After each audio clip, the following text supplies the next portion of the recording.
Hi everyone. I can see it's happening. Yes. Awesome. I'm going to be trying a bunch of different little experiments today, so bear with me in case all fails. All in the house.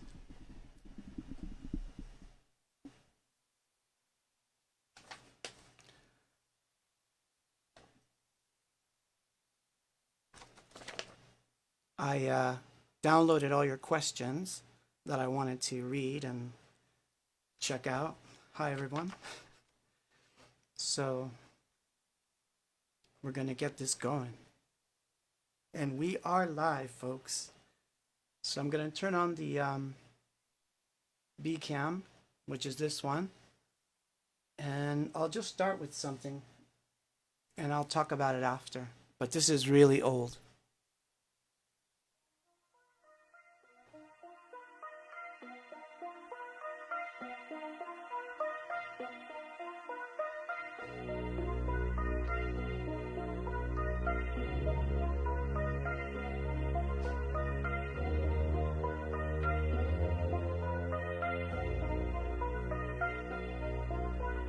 So you walking in the rain, I thought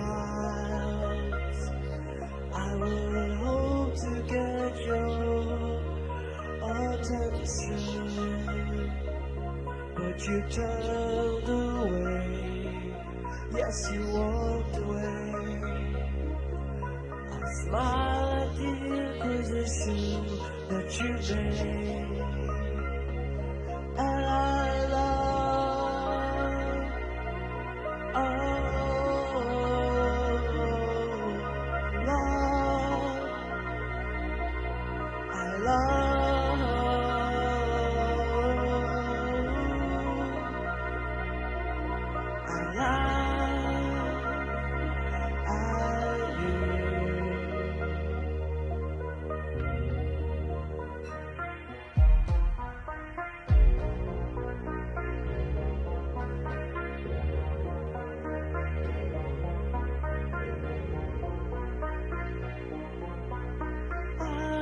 could see you waiting like a rose that's growing empty.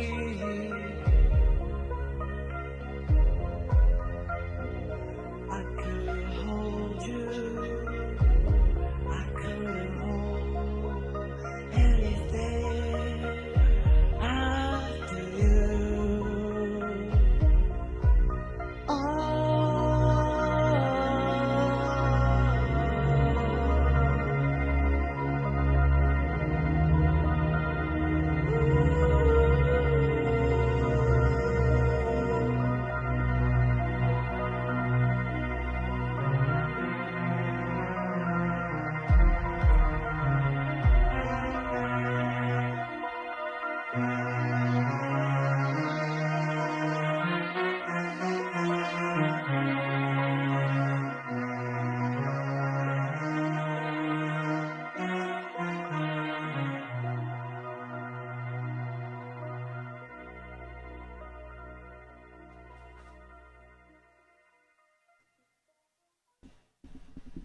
Hi.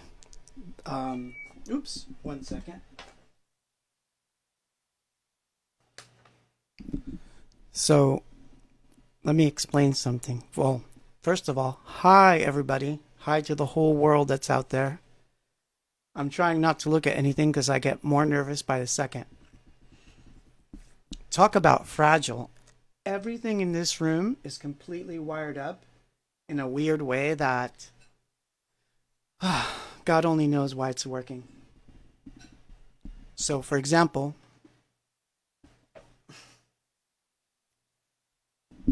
the computer screen's not visible, so everything I do has to be muscle memory and notes. And I did that on purpose so I could do some visual stuff.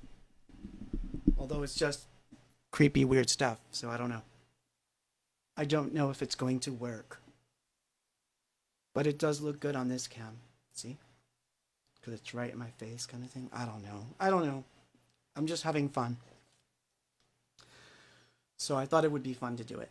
So, the, so hi everyone.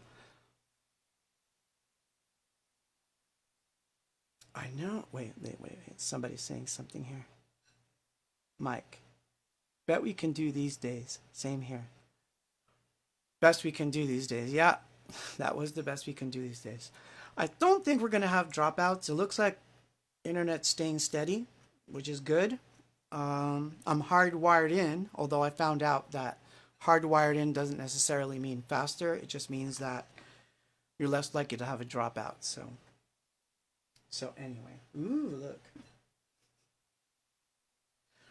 So all these weird visuals back here were visuals that I was preparing for the live shows that were coming up, and they're supposed to be, you know, triggered and that kind of stuff. And I've really been working hard on them for months now.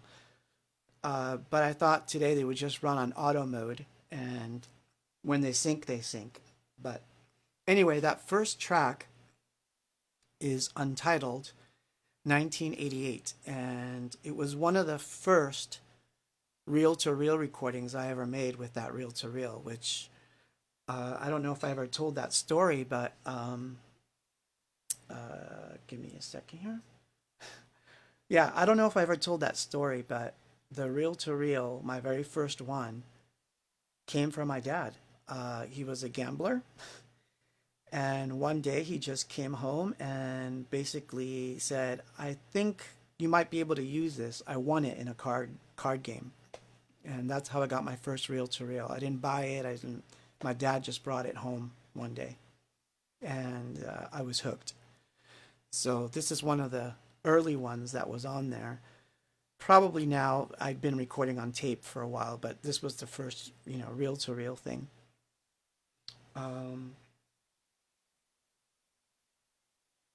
Which, you know, it is what it is, right? So let's see. Wow, we got people from Argentina over here. We got, wow, this is awesome. Look at this. Oh my God. Oh my God. Rafa, you're in the house? Holy shit, dude. I wish I'd known. I would have prepped a song just for you, man. Um, wow. Wow, this is so awesome. Jeez Louise. Wow, this is awesome. Thank you guys. I hope you're enjoying these things because I have no idea what I'm doing. And like I said, I'm still recovering, so it's hard. Sometimes I don't speak correctly, and it gets weird. Speaking of getting weird,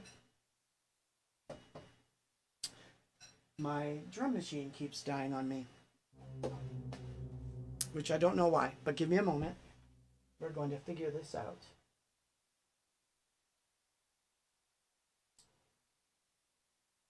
Or die trying, as they say. I think we froze. That sucks. I really needed that. Well, I got the Juno at least, but... Don't you hate when that happens? Everything was working, I swear. So... I'm gonna see if I can play a song without having to remove the computer. So... This camera. So I'm going to answer a question. So hold on, so I can read. There we go. So Ursal on Twitter, he asked me a bunch of cool questions. So they're really funny ones. So I thought I would answer all of them just because they're all funny questions. The first one is, considering so many artists are one and done, how did you have the balls to leave World Without Love off of Peace? Confidence you'd get a shot at a second album that time? Sort of, yeah. We kind of wanted to save it for the second album for some reason. I just had a feeling that it was just going to wind up on the second album. But it would have been funny if it wound up on the first album. It wouldn't have been the same.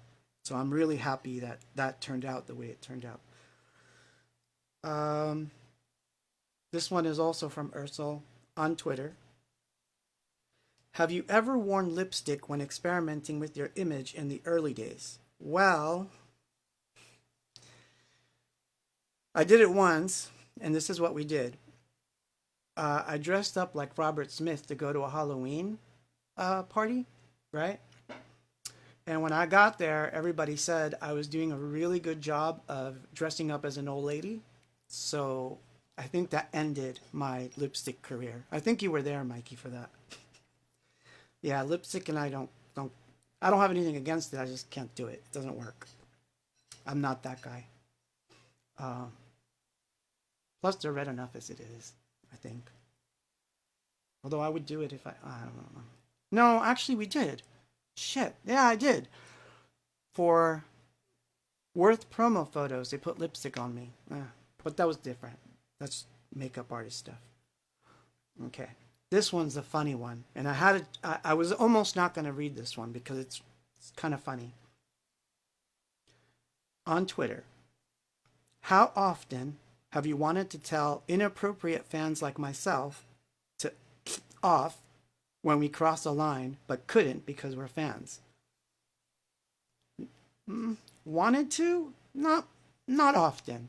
I mean, it happens. There's going to be someone who's a little rude and doesn't want to let the other fans get in and talk, that kind of thing. But I don't know that I would want to say, that to them. I think I'm pretty nice to the fans. But that is a good question. It's a funny one.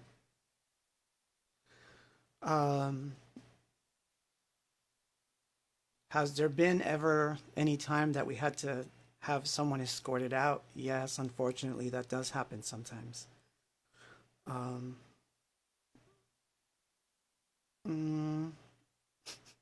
This one's really funny. Is music your only source of income? You don't have to answer if it's too personal. Yeah, it was.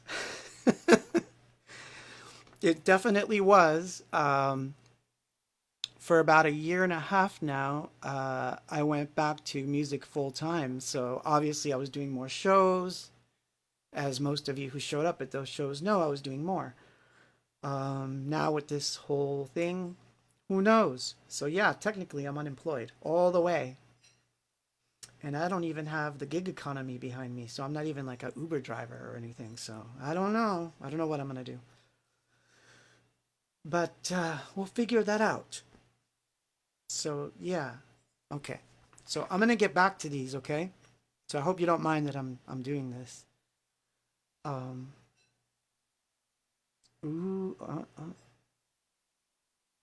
Wow, so many of you tonight. Seattle, Texas.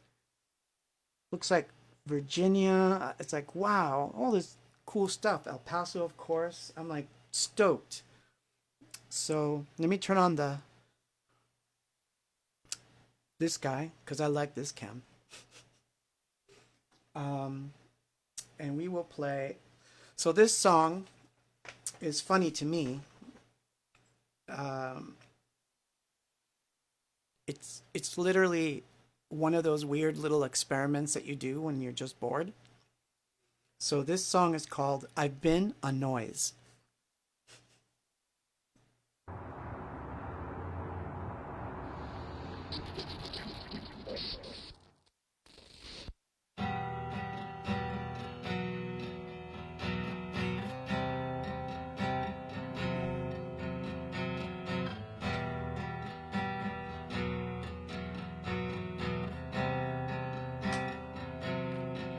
Everyone is tired, and everyone is late, 'cause everyone is lazy, 'cause no one feels ashamed, and you can say I'm lost, and you can say I'm crazy, you can feel my pain. Maybe it's in vain. 'cause I've seen the ocean, and I can hear my voice. All the while in all my dreams, I've been a noise.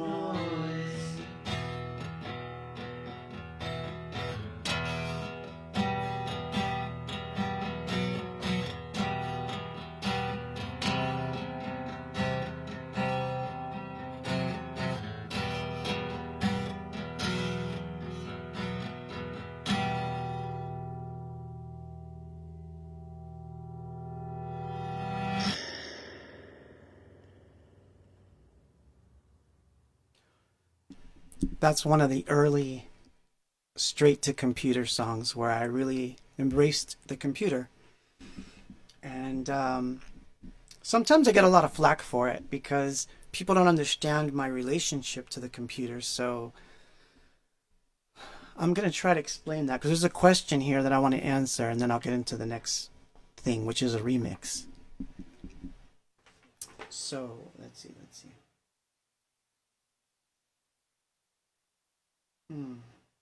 Where is it?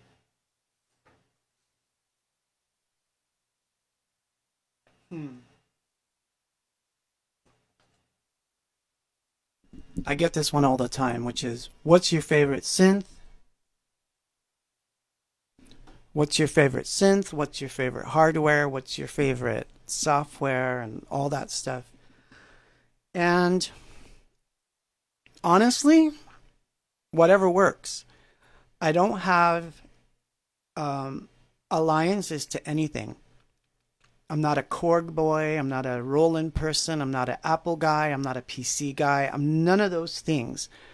I use whatever will work. So, for example, early on, I started with a piece of software called Reactor, which at the time that I got it was really hard, and most people didn't get it. And to be honest, I didn't get it either. I thought it was like a video game at first. But I stuck to it, and then later I realized I could build my own things with it. And so from then on, everything I've done, let's say from the tail end of, I want to say, Universe, had a lot of focus on Reactor and synths made on the computer. But that's not because I just think software is cheap or that hardware is, whatever. Whatever works for me. So when people ask me that question, I feel like they're trying to see if I'm going to give them some magic key. Whatever works for you is what's going to make a song. So whatever makes a song, I will use it. So I hope that answers that question. I have a really juicy one after that, but I'm going to play a song and I'm going to read the comments. So meanwhile, I think I'll just let you look at, I'll just let visuals play. I'm just going to play this song.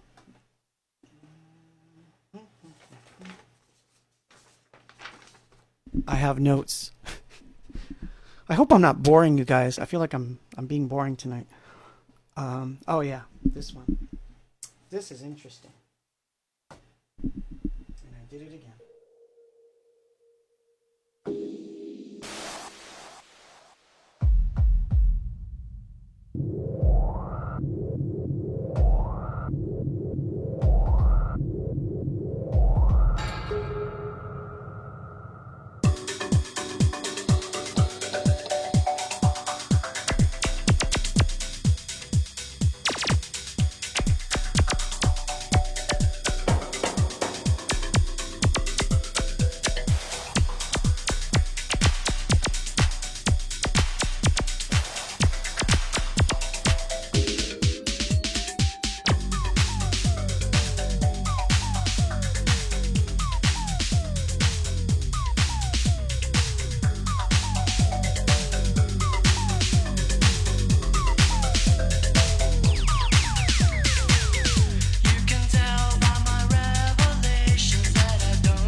inside the mask and wait for you to say, where is love and happiness?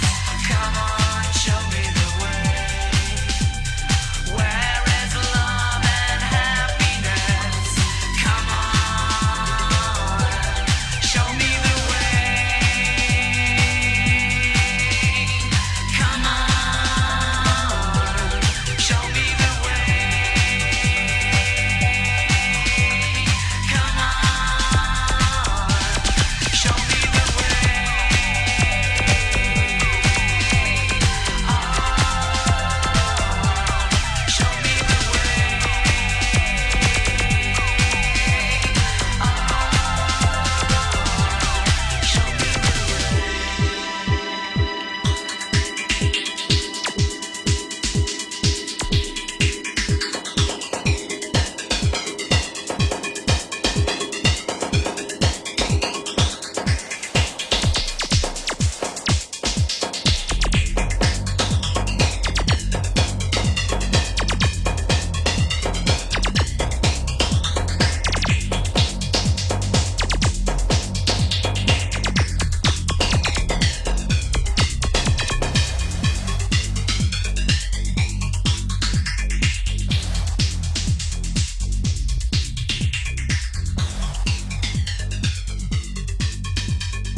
Show me the way.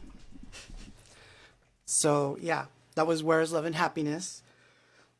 We actually, it's a misnomer because I called it a trance mix, TRNC mix, which is actually a house mix. So I don't know what I was thinking. It sounds more like house to me.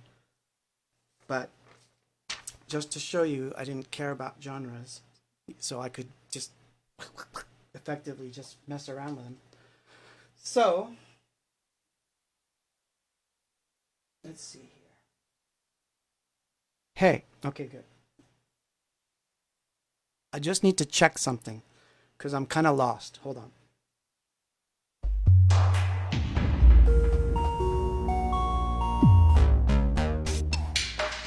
Ah, that's where it was.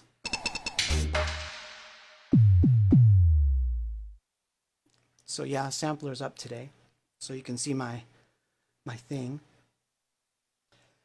So here's another question I got, and I think I'm gonna answer this one with the lights on so I can read.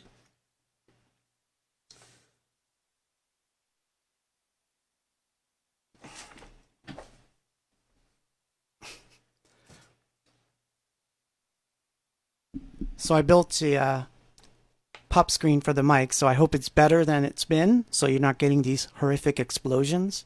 I think it's working actually, and it sounds quite nice. I think it sounds nice in my headphones.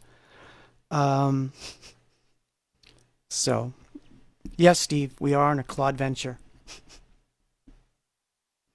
Well, this is to Raphael, who's actually commenting right now. I hope you have a transcript of these posts. Actually, when this is done, I upload it to YouTube. So if some of the songs get messed up on the stream, I fix it. So if it gets messed up, don't worry, I'll fix it for the stream, for the read broadcast. So I think I've not been out of the house. Well, I went out of the house a few days ago to get some supplies because I had no choice. I had to. And I had to wear a mask and all that stuff. And I had quite the adventure just doing that. So I'll have to post that. Ah, the light's bugging me. Hold on. That's the beauty of it. I can turn everything. Now I've got visuals going over there. That's good. Ooh, visuals. Maybe I can keep them off my face too. Ah, nice. So the question was, Yukon. I'd love if you could pick a song, break it down by layers, and bring it all together with live vocals. And sorry, I don't know if you've done this already. So I answered that question, but I'm going to answer it here because it'll make it a little easier on me. The answer is yes, I have done that. I've done it on pretty much all the live shows since I've been playing by myself because a real common misconception was that I was just the singer guy, like I didn't really play anything, and that used to bug me a little. So when I started going out on my own, I would play more parts and I would break down the song and talk about it a little. So maybe if I can, I'll do that. I'm trying to figure out. So here, I'm going to show you a little bit of the studio. Hold on. So I've got my APC now working. It'd been in a closet for like a year. And I'm kind of working out a new way of using it. And when I do, I'll be able to break down a song in layers and then build it back up on the fly, which is really what I want to do anyway. For the live show, I kind of do that, but obviously I can't play everything and sing and try to keep everything in time. So I would say 80% of it is sequenced, pre-sequenced, and then maybe 10% is me just doing stuff on top. So that's that. But anyway, this remix, no one's ever heard. Someone had sent me an email a while back. It's been about a year almost. And I meant to send him an email today to tell him that I was going to play this, and I totally forgot. But his name is DJ Tripp, and he sent me a remix, and he said, if you have the vocals to this song, here's a sort of demo of what I want to do with it. And I said, I don't know what you think you were doing with it, but you nailed it. So at the time, we had this two-way conversation where I was trying to explain to him that the vocals that I have for anything that has to do with the Hope album, those vocals are on ADAT, and it's the vocals by themselves. I'll get into that in a little bit after I play this track, because this is a really cool mix and nobody's ever heard it. So you guys are going to have fun with this one.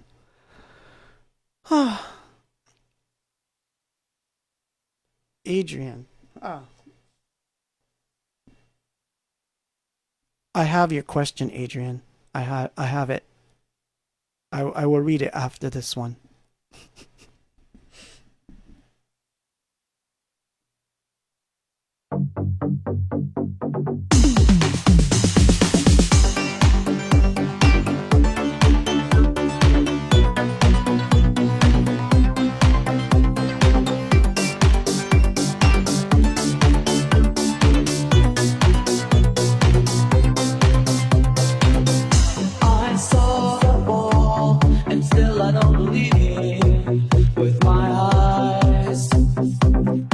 I still recall all the hours I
I actually really love that mix. So, yeah. Yes, yes, yes, yes. Ah. See, so no one ever heard that before. So that was only here on the live stream. On the live stream. So, yeah, man. See, it's we can have fun. We can have fun. No, honestly, I really like that mix. So I'm gonna send him an email tomorrow and thank him again. So Adrian asked on Facebook that Rise in Our Dreams have been so important and meaningful in my life since their release, and seeing that they fit our current situation, my question is, during these crazy effed up times, have they crossed your mind? I guess it would sound a little vain if I said yes, but I think every song that you ever loved. So, I mean, I think about I think of New Order, Leave Me Alone, for example, and I'm like, yep. I think about Regret and from New Order, and I'm like, yep, it fits. So, it's good that those kinds of things happen because it means a song had a little bit more staying power than the time period it was in. And I'm glad because I'll be the first one to tell you that although I love the 80s and I loved being in the 80s and growing up in the 80s, I live in 2020 now. So I don't stay nostalgic of one era only. I think that you find meaning in everything. So I'm happy that it finds meaning now. That gives me a nice sense of pride, if that's what I can say about it. Um,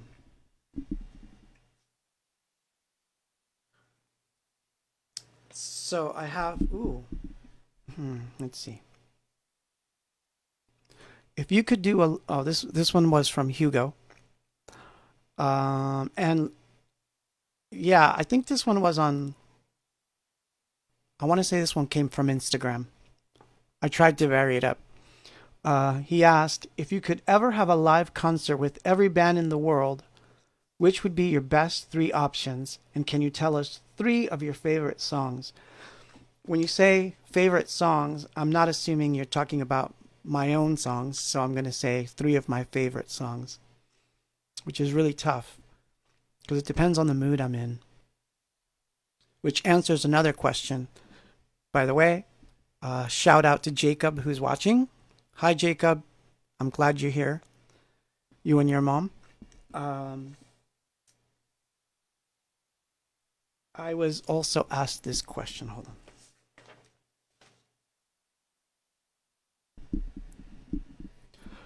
VCountess on Instagram.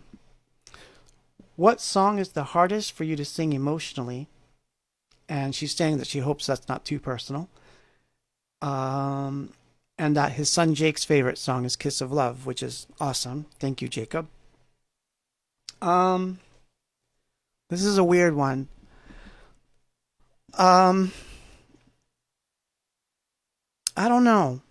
I think that by and large, there's always going to be a song that you kind of don't feel like doing a certain night. And I've learned that those are probably the ones you should do because then you'll get all your feelings out. So the more emotional it is, the better. If it was always the easy ones, then, you're taking the easy way out emotionally. Technically, I mean, there's some that are really hard to sing. So I don't know. I hope that answers your question. But as far as favorite songs go, it's about a mood. So sometimes I'm really in the mood for the Beatles, and then I'll just put on Rubber Soul or Revolver, and I'm like the happiest person on earth. Other days, I don't feel like listening to that at all, and I just put on New Order, and I want to hear Power, Corruption, and Lies. On other days, I feel like listening to Closer, and I'm in my Joy Division mode, and then all those songs are my favorite. So I don't really have a favorite. I'll have to think about that.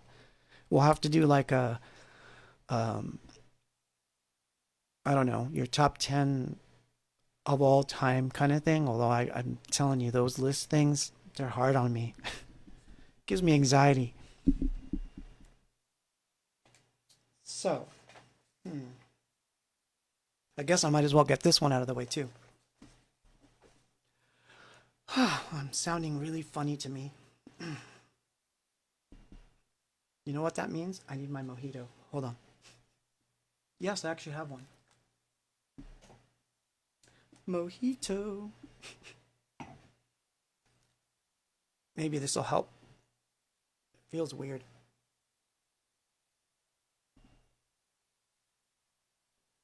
Ooh, that's strong.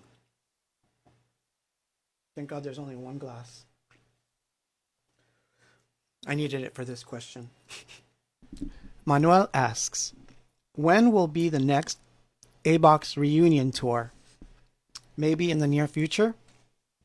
Man, I don't even know when my next gig is going to be, much less the three of us. I would totally be open to it. So it's not like one or the three of us are like, no, I hate your guts. And it's nothing like that. So if the three of us decide to do it, we would just do it. If it made sense, I'm sure we would do it.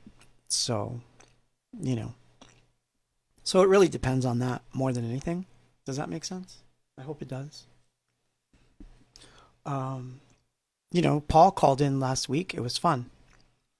And I'm going to try to get Donnie to call in. We'll see. I'll twist her arm a little bit. I'll have to be extra nice.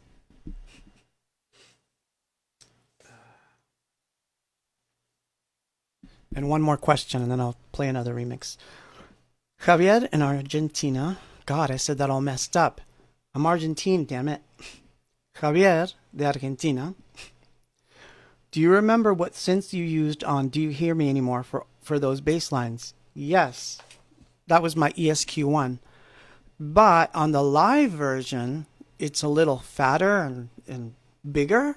I use a mini Moog. And I use a soft synth called Silent, which I really like.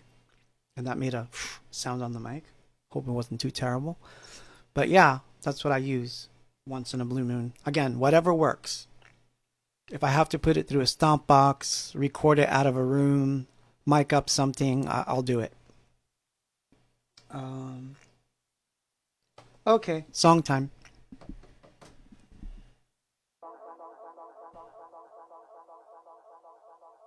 That's funny. I think it's this one. Hey. No. Huh? I left the echo on. Which could work for this song.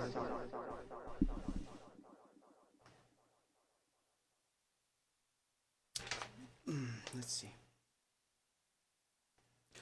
So my friend Dan, which I don't know if he's tuned in. Again, I should have just sent emails to everybody, but I didn't. I was too wrapped up trying to get it all working and ready. But my friend Dan, his dad is, he's got it. So I know he's going through a rough spot. So I know that playing this mix will put a smile on his face. So this is for Dan. When Dan and I first met as friends, he would come over and he was one of the first people to introduce me to soft synths. And one of the early ones that we used, oh God, I'm trying to remember the name of it. It wasn't a VST. It was a standalone soft synth. And we liked it. And I gave him some vocals that were samples from my MPC. And I said, try doing a remix of this song. And he said, okay, I'll do it. It never came out on anything. But it should have, because I really like this mix. It's just crazy. So this is called the Blue Noise Mix of 45.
that was Dan's mix of 45, and he did a stellar job on it.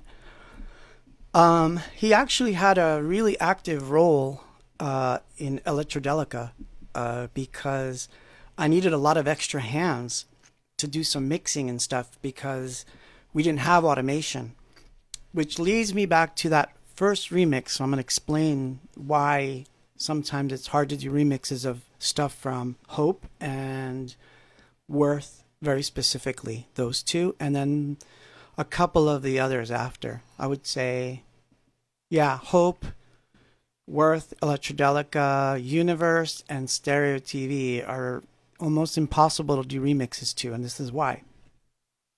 In the old days, it's class time. In the old days,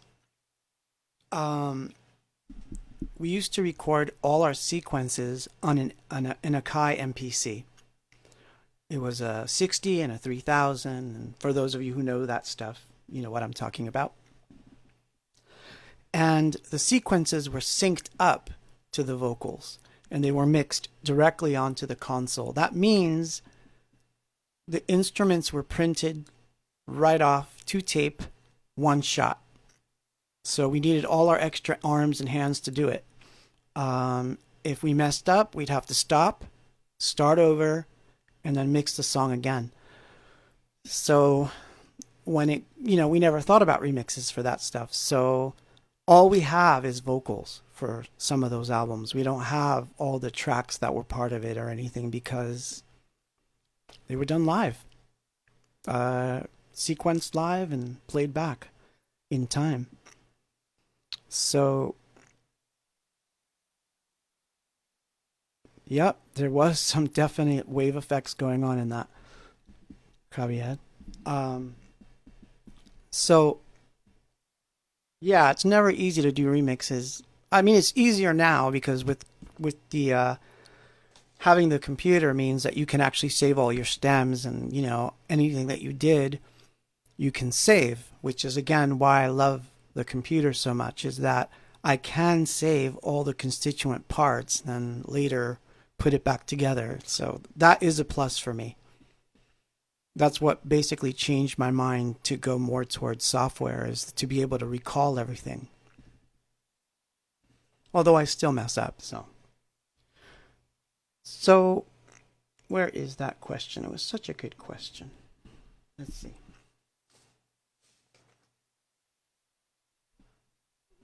Arnaldo Lucci asked me this question.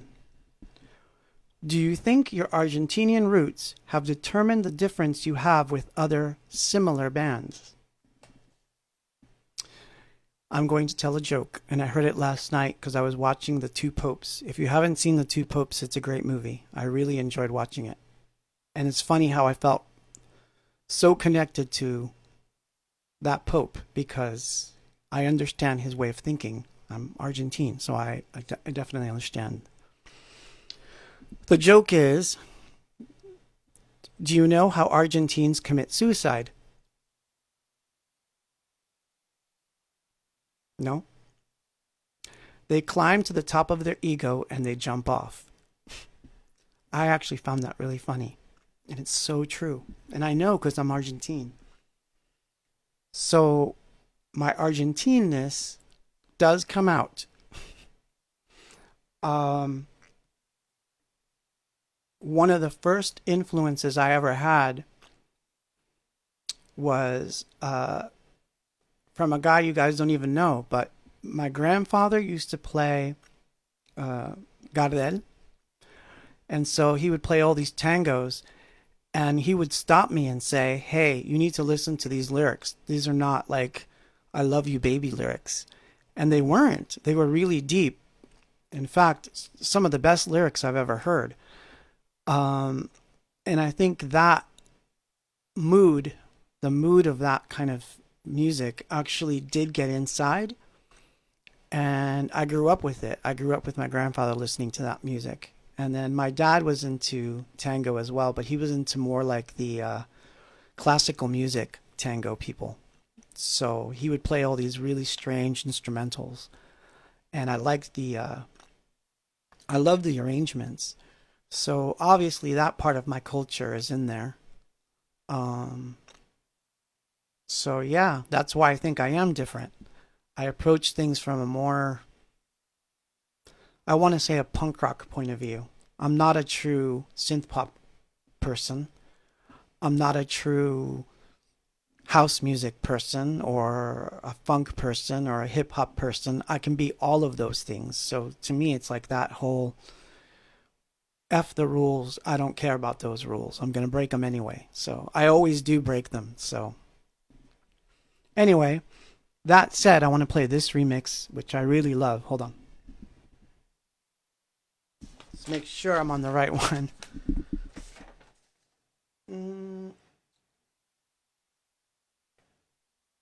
Uh-oh. Did I mess up? What's on here? Oh, yeah. Ah! I messed it up! Sorry.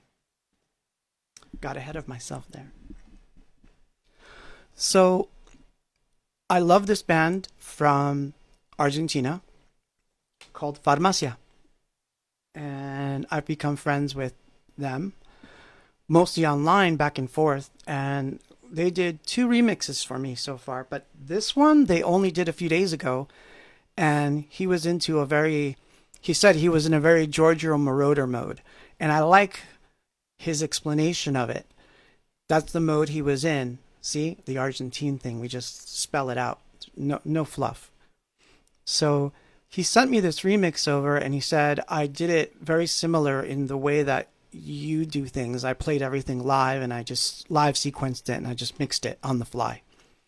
And I love this remix. So no one's heard this. It's only 2 days old. And I'm so happy that I got to play it tonight. So here it goes. This is Polaroid.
I love that remix.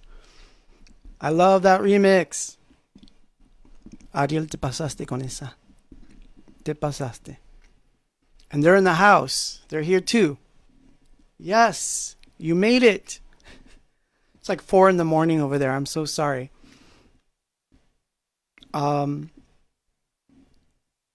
Yes, Hidden Souls. I love Hidden Souls. I like Farmacia a lot. So yes, I do have roots. Okay. Let's switch to this camera. That camera. Let's see. What else we got?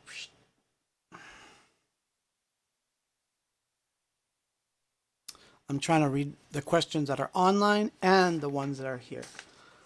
But I promised I would at least get to these, so. Oh, I never answered that one question, huh? If you could have a live concert with every band in the world, which would be your best 3 options? Right now, I'd be happy to go to Argentina and do a show with Farmacia and Camouflage. How's that? I would do that in a heartbeat. Soon as all this stuff opens up, I'd love to do a show with Iris. I would love to. I love doing shows with. I'd love to do craft work, but I'd like to be in the back playing something. That would be fun. New Order, as long as I got backstage, I'd be fine. So we're done with questions. Yes. No more questions. Done. What's left? Ooh, yeah.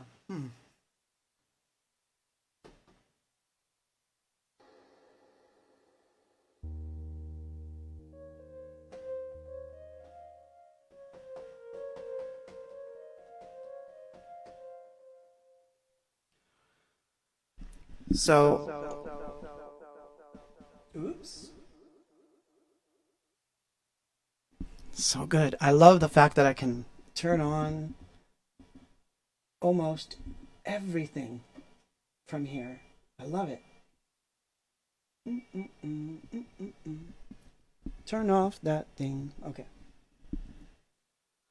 So I'm going to play the last 2 songs because, yes, we've come to that time. They're both from Worth and they're both demos. But I'm just going to play them. So this is the demo version of the title track, Worth.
There's nowhere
have that.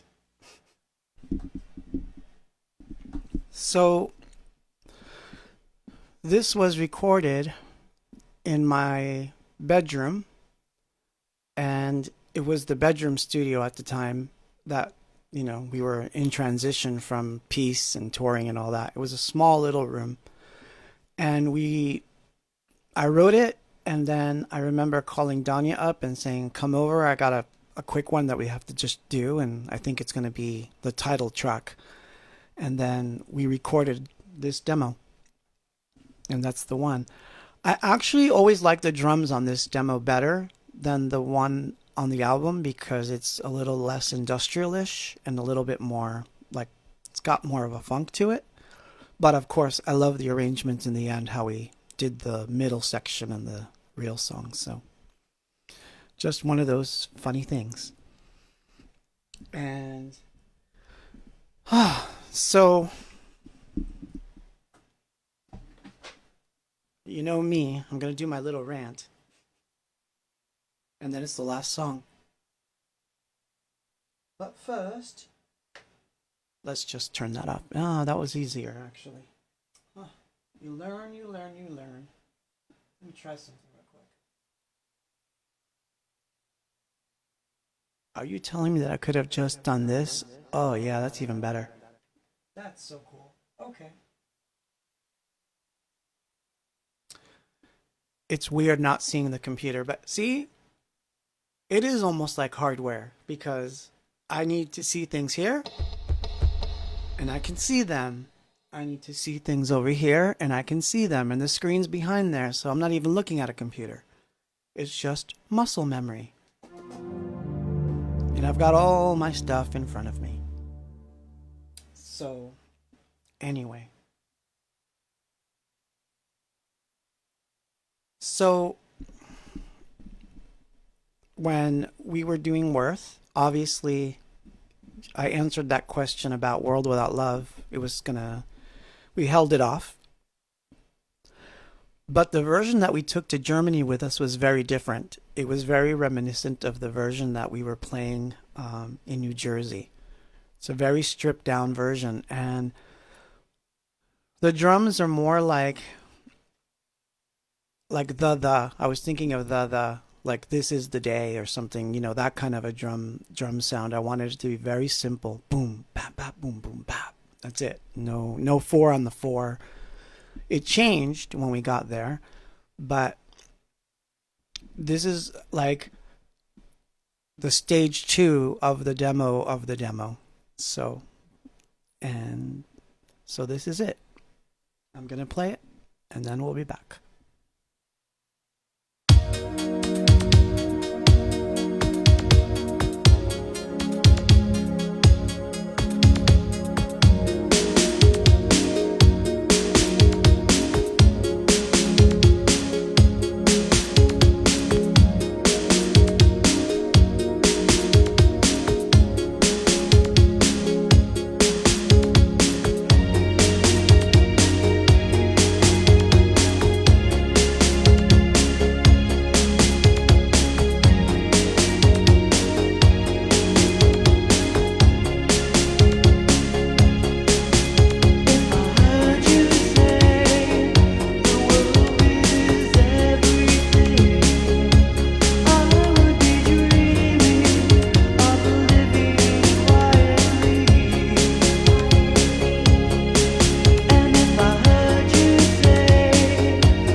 I bid you good night.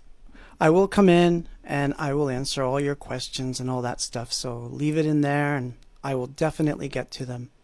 But stay safe, stay home when you can, take care of one another. I will see you next time.